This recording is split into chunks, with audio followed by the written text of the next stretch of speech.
Kemudian di semester kedua saya mengambil satu mata kuliah wajib dan satu mata kuliah pilihan, yaitu SBSY 5200 which is Sustainable Engineering Systems for Buildings, dan juga mata kuliah pilihannya adalah ARCH 5220 atau Integrated Building Systems.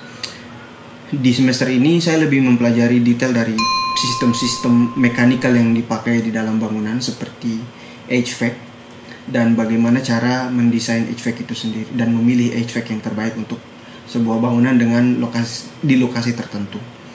Kemudian saya juga belajar tentang 4 faktor dalam isu integrated building systems yang sebenarnya menurut saya itu lebih ke arah faktor arsitektural sih, tidak cenderung kepada engineering atau bangunan itu sendiri.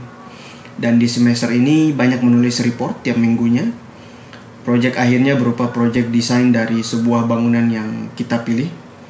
Dan di semester ini pandemi mulai menghantam US dan akhirnya sebagian sisa semester itu dihabiskan secara online. Kita beralih ke semester 3. Di semester ini saya mengambil mata kuliah CV 5275, yaitu Life Cycle Assessment of Materials, Products and Infrastructure, dan mata kuliah pilihan lain yaitu SBSY 5250, yaitu Building Performance Simulation.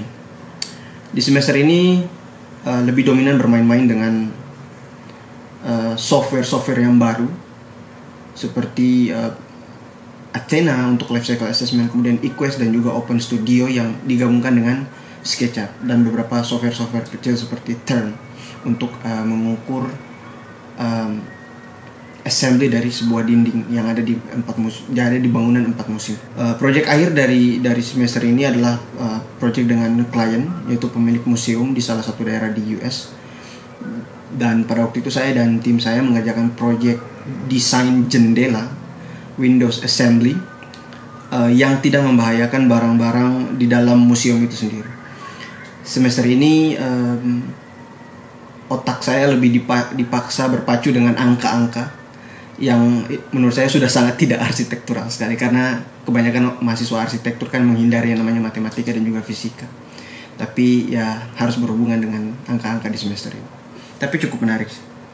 Dan di semester 4 mata kuliah yang saya ambil adalah masih dua mata kuliah lagi, yaitu SBSY 5300 yaitu Information Systems for Integrated Project Delivery, and LPSG 7312 yaitu Cities Sustainability and Climate Change.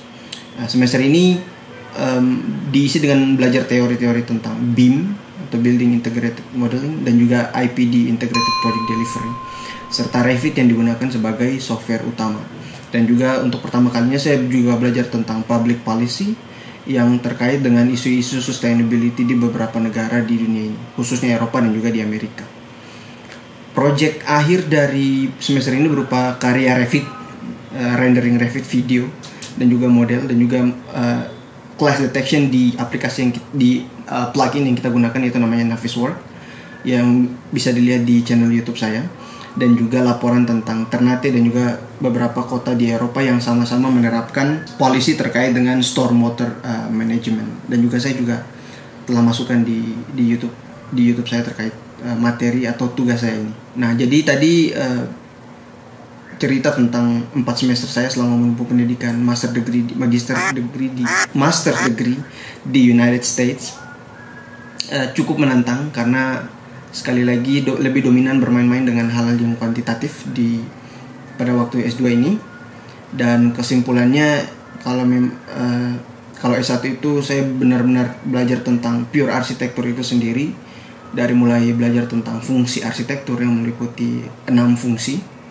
Nah, di pendidikan pasca sarjana itu saya lebih spesifik belajar tentang building science atau science arsitektur beserta regulasinya, kemudian atau building code-nya, hingga ke public policy yang dominan bermain dengan hal-hal yang seperti saya bilang, hal-hal yang kuantitatif.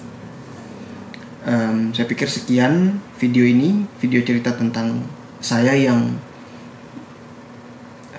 terhitung linear tapi sebenarnya tidak, dari S1-nya arsitektur, kemudian S2-nya yaitu Sustainable Building Systems. Sekian dulu videonya. Silakan kalau misalnya ada teman-teman yang memang pengen ambil konsentrasi yang sama. Dan silakan kalau misalnya ada beberapa pertanyaan yang ingin ditanyakan bisa ditulis di kolom komentar. Dan sampai bertemu di video berikutnya tentang cerita saya menempuh pendidikan S2 saya di Amerika.